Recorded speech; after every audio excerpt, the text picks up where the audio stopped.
Hello friends, आज मैं human body का एक ऐसा सिस्टम आपके साथ डिस्कस करने जा रहा हूँ जिसको आप डेली रूटीन में यूज़ करते हैं। हालांकि आप बॉडी के सारे ऑर्गन्स का यूज़ करते हैं, लेकिन ये एक ऐसा ऑर्गन है जिसके काम न करने से आप क्या कर सकते हैं, मूवमेंट नहीं कर सकते या चल नहीं सकते। तो आज मैं बात कर रहा हूँ ह्यूमन स्केलेटन सिस्टम की या कंकाल तंत्र की, जिसके बारे में हम डिस्कस करेंगे। तो क्या क्या चीज़ें इस पे देखने वाले हैं, पहले उसकी चर्चा कर लेते हैं। तो सबसे पहले हम एक तो स्केलेटन सिस्टम या कंकाल तंत्र होता क्या है, कितने तरीके का होता है, इसके कंकाल तंत्र के क्या क्या काम हैं वो देखेंगे। फिर इसके बाद जो है हम इसकी टाइप्स पे जाएंगे और क्लासिफिकेशन, तो कंकाल तंत्र को कितने तरीके से क्लासीफाई किया गया है उसके बारे में हम समझेंगे। देन उसके बाद बात करते हैं कि हमारी बॉडी में कितनी हड्डियां होती हैं, कितनी बोन्स होती हैं और वो कौन कौन सी बोन्स होती हैं वो देखेंगे। और टोटल क्लासिफिकेशन के बाद वन बाई वन एक एक चीज़ें देखेंगे, हमारा बॉडी कैसे काम करता है, हमारी बॉडी में जो बोन्स हैं वो कैसे काम करती हैं, उनके फंक्शन क्या हैं। तो कृपया आप लास्ट तक इस वीडियो के साथ बने रहिए, इसको लाइक करिए, सब्सक्राइब करिए और शेयर करिए, ताकि मेरा क्या है मोटिवेशन बढ़ता रहे और मैं आपके लिए ऐसे ही नए नए वीडियो लाता रहूं। Thank you. तो आइए चलते हैं, शुरू करते हैं कंकाल तंत्र।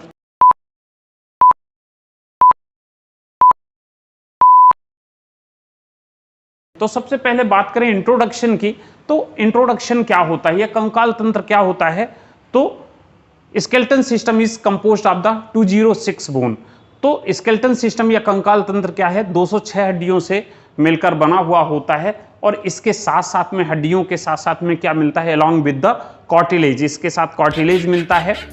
कार्टिलेज के साथ में आपको टेंडन मिलेंगे, लिगामेंट मिलेंगे और ये पूरा का पूरा फ्रेमवर्क, ढांचा बनाने का काम करता है, बॉडी का कंकाल बनाने का काम करता है। तो हम क्या कहते हैं कि हड्डियों के समूह को हम क्या कहते हैं, कंकाल कहते हैं। जहां बहुत सारी हड्डियां एक साथ इकट्ठा हो जाती हैं एक, तो वो क्या कहलाता है, कंकाल तंत्र कहलाता है। अब बात करें इसके फंक्शन की, तो कंकाल तंत्र या कंकाल जो बोन्स हैं, ये इनका क्या क्या फंक्शन होता है। तो सबसे पहले क्या है होता है, बोन्स क्या करती हैं, प्रोवाइड द शेप, आकार देने का काम करती हैं। आकार, सपोर्ट, सपोर्ट मतलब सहायता करने का, हेल्प करने का काम करती हैं। और फ्रेमवर्क, फ्रेमवर्क मतलब होता है ढांचा। जैसे कि इंसान का ढांचा है, मैं हूं, मेरा जो ढांचा बना हुआ है वो कैसे बना हुआ है, हड्डियों से मिलकर बना हुआ है।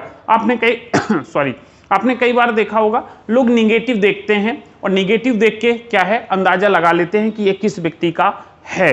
तो वो क्या है, कहीं ना कहीं एक बार जो ढांचे का निर्माण हो गया, जो आकार का निर्माण हो गया, वो लगातार वैसा ही बना रहता है, उसमें चेंजेस देखने को नहीं मिलते। तो पहला काम क्या किया कि ये फ्रेमवर्क, सब ढांचा बनाने का काम करता है, सपोर्ट करने का काम करता है और शेप, शेप मतलब होता है एक पर्टिकुलर आकार देने का काम करता है। उसकी वजह से ही हम पहचान पाते हैं, अंधेरे में भी कई बार पहचान लेते हैं कि ये व्यक्ति कौन सा है, ये जानवर है, ये कौन सा है, क्योंकि उसका एक निश्चित शेप है। हमको पता है कि ये जानवर है तो इसका आकार ऐसा होता है और वो हमको कहीं भी मिल जाएगा तो हम उसको आसानी से पहचान लेते हैं। फिर दूसरा है protect to the internal organs, जो बोन है हमारी या हड्डियां हैं, ये क्या करती हैं, हमारे जो आंतरिक अंग हैं, आंतरिक अंग मतलब जैसे हार्ट हो गया, लीवर हो गया, क्रेनियम, क्रेनियम के अंदर हमारा ब्रेन हो गया, तो ये क्या करते हैं, इंटरनल आंतरिक अंग हैं, इंपॉर्टेंट ऑर्गन हैं, उनको क्या है ऊपर वाले ने कुछ अलग से प्रोटेक्शन दिया है, अलग से सपोर्ट देने का काम किया है ताकि ये डैमेज ना हो। ठीक है ना।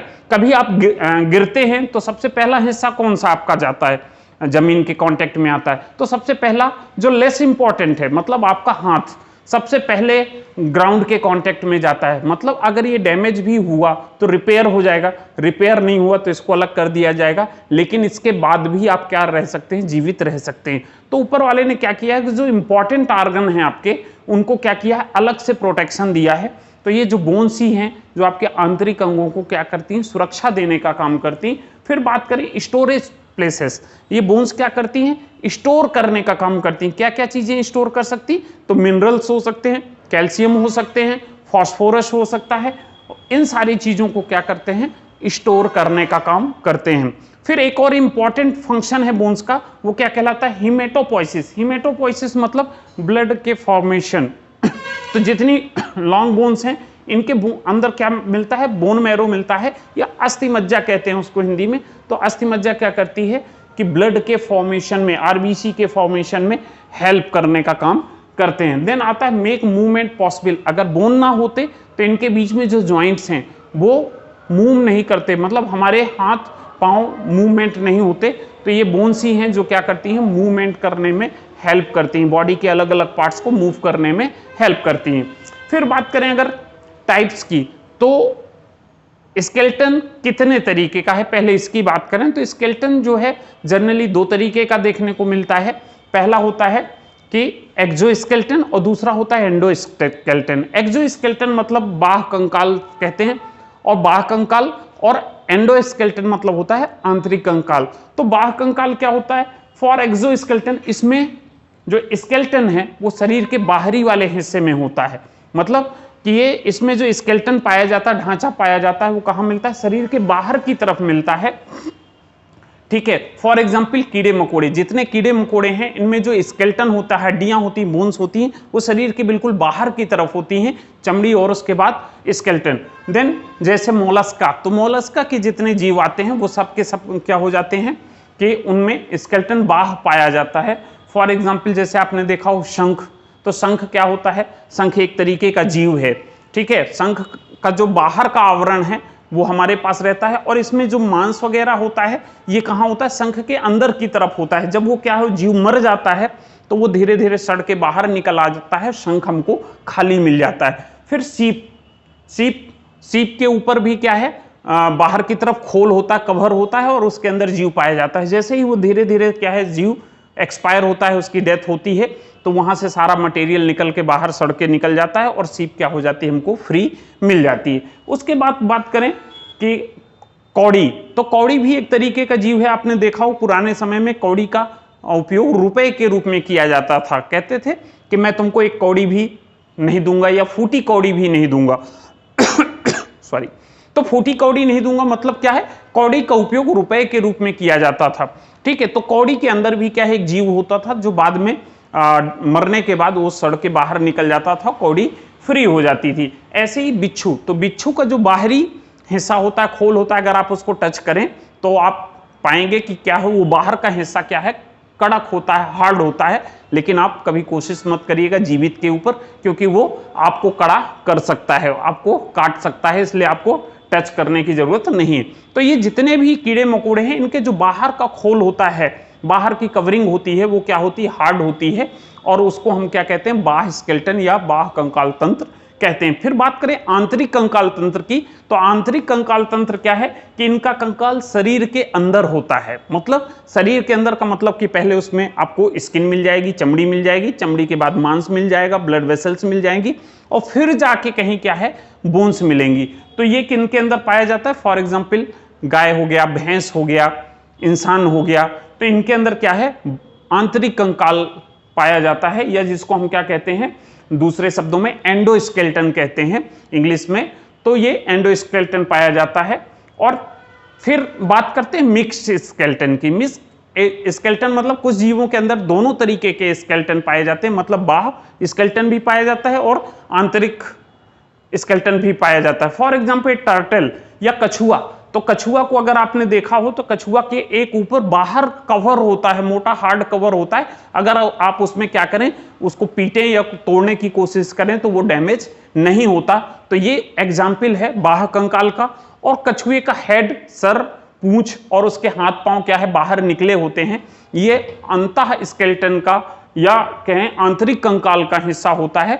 और जब उसको लगने लगता है कि अब क्या है, आप या कोई भी उसको नुकसान पहुंचाएंगे, तो ऐसी कंडीशन में वो क्या करता है? अपने हाथ पांव को, अपने सर को, अपने टेल को क्या करता है? अंदर की तरफ मोड़ लेता, अंदर की तरफ ले जाता है, और उसके बाद वो सुरक्षित महसूस करता है। तो कछुआ एक ऐसा जीव है जो जिसमें दोनों तरह के स्केलेटन पाए जाते हैं, आंतरिक और बाह्य। फिर बात करते हैं कि बोन्स की। तो बोन्स क्या है कि मानव शरीर में या किसी भी जीव के शरीर के अंदर दो तरीके की बोन्स पाई जाती हैं। पहला तो एक बोन्स है, और उसके साथ साथ में दूसरा अस्थि कहते हैं बोन को, और दूसरा क्या है उपास्थि पाया जाता है, या जिसको हम कार्टिलेज कहते हैं। तो कार्टिलेज की क्या प्रॉपर्टी होती है कि बोन्स की तुलना में क्या है काफी सॉफ्ट होते हैं। तो बोन्स के अंदर क्या मिलता है, कैल्शियम कार्बोनेट। जो हमारी हड्डियां हैं वो किससे बनी हुई होती, कैल्शियम कार्बोनेट से बनी होती हैं, और कैल्शियम जो हमारी कार्टिलेज हैं या जिसको हम उपास्थि कहते हैं, तो उपास्थि किससे बनी हुई होती है, कैल्शियम फॉस्फेट से बनी होती है, और इसके अंदर क्या है फास्फोरस प्रचुर मात्रा में होता है। इसी वजह से ये क्या होता है सॉफ्ट हो जाता है। कई बार ये आपने देखा होगा कि जब भी कोई व्यक्ति की डेथ होती है तो कुछ लोगों को क्या करते हैं कि आप आग लगाते हैं या उसको अग्नि संस्कार करते हैं, तो उस टाइम पे क्या होता है कि उसमें वो बॉडी बड़ी तेजी से जलने लगती है। इसका मतलब क्या हो गया कि उस बॉडी के अंदर क्या है पर्याप्त मात्रा में फास्फोरस है, फास्फोरस क्या है जलने में सहायक है, तो इस वजह से बॉडी बड़ी तेजी से जल जाती है। लेकिन अगर दूसरे केसेस में जाएं तो कुछ लोगों की बॉडी जलने में प्रॉब्लम करती, तो प्रॉब्लम करती इसका मतलब क्या निकलता है कि उनकी बॉडी में फास्फोरस की कमी है, और फास्फोरस की कमी की वजह से क्या होता है बॉडी जलने में प्रॉब्लम करती है। क्यों, क्योंकि फास्फोरस की कमी क्यों हो गई, क्योंकि हो सकता है उसने अपने डाइट में उतना बढ़िया तरीके से डाइट नहीं ली और उसके डाइट में क्या हो गया फास्फोरस की शॉर्टेज हो गई। फिर बात करें कि जो कार्टिलेज वाला पोर्शन होता है उसमें एक प्रोटीन पाया जाता है जिसको हम क्या है कॉन्ड्रिन प्रोटीन के नाम से जानते हैं, और जो उसके बाहर का है बोन वाले हिस्से में तो ऑस्टिन प्रोटीन पाया जाता है। क्या प्रोटीन पाया जाता है, ऑस्टिन प्रोटीन पाया जाता है।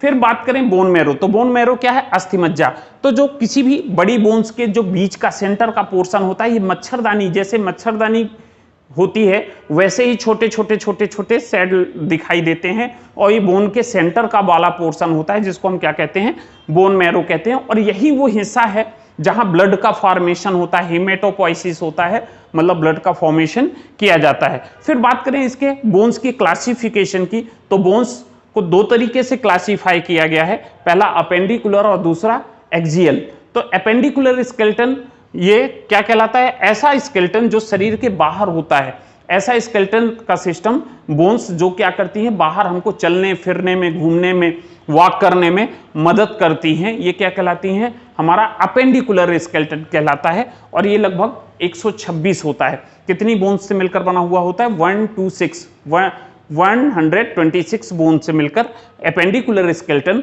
बना हुआ होता है। आइए देखते हैं कि इस 126 बोन में हमारी कौन कौन सी बोन्स आती हैं और उनकी काउंटिंग क्या है, कितनी संख्या है, वन बाई वन देखते हैं। तो सबसे पहले बात करते हैं कि एक चीज ध्यान रखें कि जो हमने यहां पढ़ा अपेंडिकुलर, तो जो हमारे शरीर के बाहर होता है और जो हमारे चलने फिरने मूवमेंट करने में क्या करता है हेल्प करता है। तो इसमें दो तरीके से क्लासिफाई करते हैं, अपर लिम्ब, अपर लिम्ब मतलब जो ऊपर के लिम्स हैं वो क्या कहलाते हैं अपर लिम्ब, और लोअर लिम्ब। दो हिस्सों में इसको डिवाइड किया गया है। लोअर लिम्ब मतलब निचले वाले हिस्से में जो बोन्स हैं उनको लोअर लिम्ब में काउंट करते हैं। तो सबसे पहले अपर लिम्ब में देखें तो अपर लिम्ब में क्या है कि जैसे डायग्राम में आपको दिख रहा है कि इस डायग्राम में क्या है ह्यूमरस, ह्यूमरस क्या है एक की संख्या में है, ये जो हमारी ऊपर की बोन है ये डायग्राम में आपको दिख रही है ह्यूमरस। उसके बाद रेडियस, तो रेडियस क्या होता है अंगूठे के साइड वाली, जिस साइड में अंगूठा होता है जैसे कि आपको डायग्राम में दिख रहा है, अंगूठे की साइड की जो है बोन क्या कहलाती है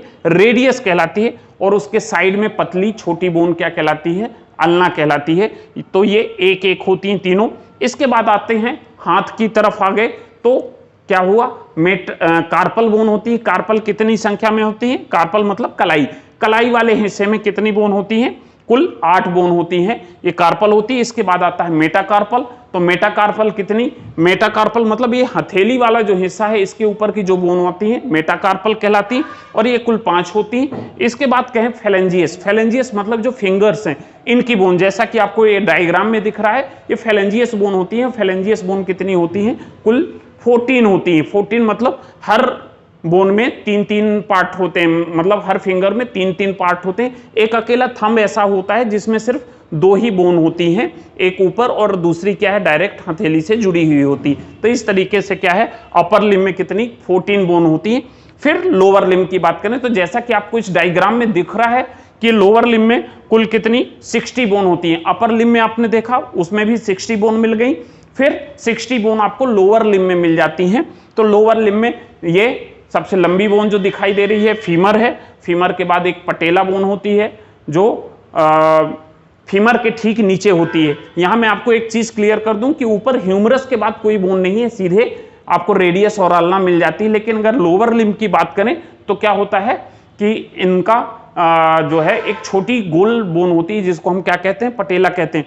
आपने बड़ी आसानी से एक चीज सुनी होगी, लोग कहते हैं इसका दिमाग घुटनों में है, तो ये कोई कहावत है ऐसा एक्चुअल में नहीं होता। तो घुटने में क्या है, एक बोन पाई जाती है जिसको पटेला कहते हैं। पटेला के ठीक नीचे चलेंगे तो एक मोटी बोन होती है, जैसा कि आपको डायग्राम में दिख रहा है, टिबिया बोन होती है, और टिबिया के साथ में एक पतली बोन होती है जिसको हम क्या कहते हैं, फिबुला कहते हैं। फिर आते हैं बात टार्सल की। तो टार्सल मतलब जैसे आपका हैंड था वैसे ही फीट की तरफ जाता है। तो टार्सल कितनी होती, 7 होती। 7 क्यों हो गई, क्योंकि एक बोन यहाँ पे पटेला पहले से ऐड हो गई जो कि अपर लिम्ब में नहीं थी। तो यहाँ पे टार्सल कितनी हो गई, 7 हो गई। 7 के बाद मेटाटार्सल, मेटाटार्सल कितनी हुई, 5 हो गई। जैसे आपको 5 मिला था हाथ में, वैसे ही जो है मेटा मतलब होता है आगे का, तो मेटाटार्सल में कितनी हो गई, 5 हो गई। और देन फेलेंजियस, तो जैसे हाथ में थे वैसे ही पाँव में फेलेंजियस कितने होते हैं, 14 की संख्या में होते हैं, जैसे कि आपको इस डायग्राम में दिखाया गया है। फिर बात करते हैं पेल्विक। अब ये तो हो गई 60 और 60, कुल मिला के कितना हो गया, 120। अब बचती हैं कितनी, 6 बोन, तो 126 हो जाएंगी। 6 कौन सी हैं, तो पेल्विक। पेल्विक मतलब जैसे इस डायग्राम में दिखा रहा है कि एक कमर वाली जो बोन्स होती हैं 2 की संख्या में होती हैं, जिनको हम पेल्विक बोन कहते हैं। इसके बाद ये जो डायग्राम में दिख रहा है क्लेविकल बोन, जो कॉलर बोन के नाम से जानते हैं, वो 2 होती हैं। और तीसरा है स्केपुला। ये जो बैक पोर्शन का डायग्राम दिख रहा है जिसमें स्केपुला बोन आपको दिखाई दे रही है, ये क्या है, 2 की संख्या में होती है। और इस तरीके से जो है अपेंडिकुलर स्केलेटन में 126 बोन आपको 1 बाय 1 देखने को मिल जाती हैं। फिर बात करें हम एक्सियल स्केलेटन की, तो एक्सियल स्केलेटन क्या होता है, जो सेंटर वाला हिस्सा होता है वो क्या कहलाता है, एक्सियल स्केलेटन में काउंट होता है। और इसमें टोटल कितनी होती है, 80 बोन्स होती हैं, जैसा कि आपको डायग्राम में दिख रहा है। और ये जो सेंटर का कलरफुल हिस्सा है वो क्या होता है, एक्सियल स्केलेटन कहलाता है। और इसमें 180 बोन्स हैं, सॉरी। अब इसमें रिब्स कितनी होती है, तो 12 इस साइड की और 12 इस साइड की, कुल टोटल कितनी होती है, 24 रिब्स होती हैं। और 24 रिब्स के बाद अगर बात करें बैकबोन की, बैकबोन मतलब इसमें रीढ़ की हड्डी आती है, तो जिसको मेरुदंड कहते हैं, मेरुरज्जु कहते हैं, ठीक है। तो मेरुदंड में कितनी होती है, कुल आपने पढ़ा हुआ है कि 33 बोन्स होती हैं। वो 33 बोन्स कहाँ होती हैं, बच्चों के अंदर होती हैं। और जैसे जैसे बच्चा बड़ा होता चला जाता है, कुछ बोन क्या होती हैं, फ्यूज होती है, आपस में जुड़ती चली जाती हैं। और ये टोटल कितना बनाते हैं कि टोटल 26 बोन बचती हैं एडल्ट में, ठीक है। तो इस तरीके से, और एक स्टर्नम, स्टर्नम ये जो बीच वाली सेंटर बोन है जिसमें दोनों तरफ से रिब्स आके जुड़ती हैं, वो स्टर्नम। तो इस तरह से ये 51 बोन हो जाती हैं, ठीक है। अब बोथ साइड रिब्स की बात करें तो ऊपर की जो 10-10 रिब्स हैं दोनों तरफ की, ये तो पीछे से जुड़ी हुई रहती हैं, आगे आके स्टर्नम में जुड़ती हैं। लेकिन लास्ट की जो 2-2 रिब्स हैं, ये क्या है कि फ्लोटिंग रिब्स के नाम से जानते हैं, क्योंकि ये पीछे से तो जुड़ी हुई होती हैं, जैसा कि आप डायग्राम में देख पा रहे हैं, ये पीछे से तो जुड़ी हुई होती हैं, लेकिन आगे आने के बाद ये स्टर्नम से जुड़ी नहीं होती हैं। इसलिए इनको क्या कहते हैं, ये हवा में तैरती रहती हैं, इस वजह से इनको क्या कहते हैं, फ्लोटिंग रिब्स के नाम से जाना जाता है। अब ये फ्लोटिंग रिब्स करती क्या है, तो यहाँ का स्पेस बढ़ाने का काम करती हैं, जो स्टमक का है, एब्डोमेन का है, स्पेस बढ़ाने का काम करती हैं। आपने देखा होगा एक जीव ऐसा होता है स्नेक, तो सांप के अंदर आप देखते हैं कि अगर उसके अंदर लगभग 300 से 350 फ्लोटिंग रिब्स पाई जाती हैं, ठीक है। तो जब उसमें क्या होता है, इधर स्पाइन से तो जुड़ी हुई होती है रिब्स, लेकिन सामने की तरफ नहीं जुड़ी हुई होती। तो ऐसी कंडीशन में क्या होता है कि सांप जब भी किसी जीव को निगलता है, ठीक है, तो वो उसके अंदर का स्पेस बढ़ा देती हैं, और ताकि वो जीव बड़ी आसानी से उसके अंदर जा सके। जैसा आप इस डायग्राम में देख रहे हैं कि सांप के अंदर कि जो रिब्स हैं वो रिब्स पीछे से तो जुड़ी हुई हैं, लेकिन सामने की तरफ फ्री हैं। तो वो फ्री होने की वजह से वो आपस में क्या कर सकता है, फैल सकता है, और वो किसी बड़े जीव को भी अंदर निगलने में कैपेबल हो सकता है। तो इसके बाद बात करते हैं, तो ये था आपके रिब्स का। इसके बाद बात करते हैं 29 बोन्स हेड की, ठीक है। अभी आपने देखा कितनी टोटल 80 बोन थी एक्सियल स्केलेटन में, और 80 में से कितना 51 बोन, 51 बोन्स आपको काउंट हो गई। मतलब कैसे हो गया कि 24 रिब्स हो गई। 24 रिब्स के बाद जो है आपकी मेरुदंड की 26 बोन और एक बोन स्टर्नम, इस तरीके से 51 बोन हो गई थी। अभी बात करें हेड की, तो हेड के अंदर कितना 29 बोन, 29 बोन पाई जाती हैं। और ये 29 बोन एक इंपॉर्टेंट है, आपको याद रखने की बात है कि स्कल की बात अगर कोई कहे, अगर कोई कहता है हेड में कितनी बोन पाई जाती है, तो आप बताइए 29 बोन पाई जाती। लेकिन अगर कोई बात करता है स्कल की, तो स्कल में कितनी 22 बोन्स पाई जाती हैं।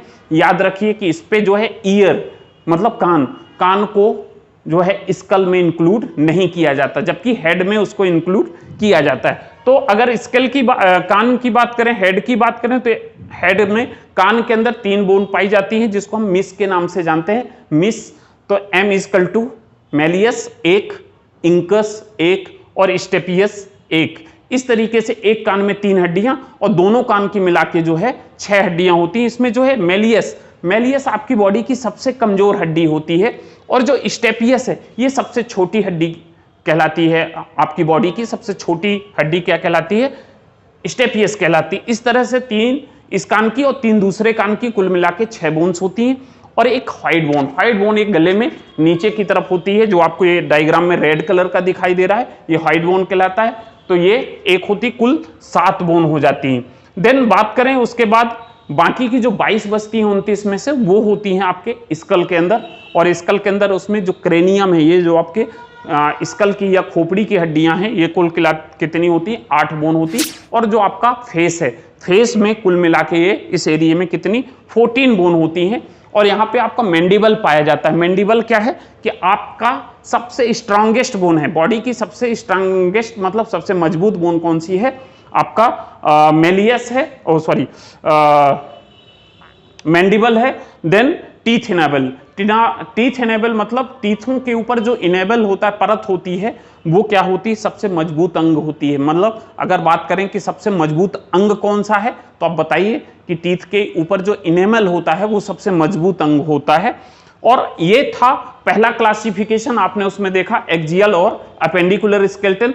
दूसरा जो स्केलेटन की बात करते हैं, क्लासिफिकेशन की बाट करते हैं, तो वो बात क्या है? सेकेंडरी क्लासिफिकेशन, उनके आकार के हिसाब से क्लासिफाई किया जाता है। Long bone, short bone, flat bone और इर्रेगुलर बोन। तो लॉन्ग बोन जैसा कि आपको डायग्राम में दिख रहा है कि हमारी बॉडी की जो सबसे लंबी बोन होती है, लॉन्ग बोन की कैटेगरी में आती है। For example humerus, radius, femur, tibia, fibula, जैसा कि आप इस डायग्राम में देख पा रहे हैं, ये सारे के सारे क्या हो जाते हैं? लॉन्ग बोन की कैटेगरी में होते हैं। उसके बाद आता है शॉर्ट बोन मतलब छोटी छोटी बोन। तो जैसे कार्पल्स, हाथ के कार्पल्स, मेटाकार्पल्स और फेलेंजियस, वैसे पाँव में टार्सल, मेटाटार्सल और फेलेंजियस, जैसा कि आप डायग्राम में दिख रहे हैं। तो ये जो आपके हाथ के हथेली और पाँव के पंजे की बोन्स होती हैं, वो कैसी होती हैं? शॉर्ट बोन की कैटेगरी में आती हैं। इसके बाद बात करते हैं फ्लैट बोन मतलब चपटी बोन। तो अगर चपटी बोन की बात करें, तो हमारी जो स्कल की बोन है, क्रेनियम की जो बोन है, वो सारी की सारी क्या होती हैं? चपटी होती हैं। इसके अलावा स्टर्नम मतलब ये जहाँ वो बोन जिसमें रिब्स आके जुड़ती हैं, जैसा कि आप डायग्राम में देख पा रहे हैं, वहां पे भी आपको क्या है? स्टर्नम मिल जाती है। और स्टर्नम क्या है? ये फ्लैट बोन की कैटेगरी में आती है। और तीसरा क्या है? स्केपुला, जैसा कि डायग्राम में दिख रहा है, ये जो पीछे का हिस्सा होता है, ये स्केपुला बोन होती है। ये क्या कहलाती है कि आपका फ्लैट बोन की कैटेगरी में आ जाती है। फिर अब बात करें इर्रेगुलर बोन मतलब ऐसी बोन जिसका कोई शेप साइज नहीं होता, सारी बोन अलग अलग साइज की होती हैं, उनको हम क्या कहते हैं? इर्रेगुलर बोन कहते हैं। तो जैसा कि आपको डायग्राम में दिख रहा है कि इर्रेगुलर बोन में स्पाइन की या रीढ़ की हड्डी की जितनी बोन आती हैं, वो सारी बोन इसमें आ जाती हैं। Thank you. आज के टॉपिक में इतना ही। आगे मैं आपको इससे ही मिलता हुआ एक दूसरा टॉपिक बताऊंगा, जिसमें ज्वाइंट्स क्या होते हैं, हमारी बॉडी में कितने तरीके के ज्वाइंट्स पाए जाते हैं, उनके बारे में बताऊंगा, एक एक का क्लासिफिकेशन विद डायग्राम। तो आप निश्चित उस वीडियो को जरूर देखें, ताकि आपको ज्वाइंट्स के बारे में पूरी चीजें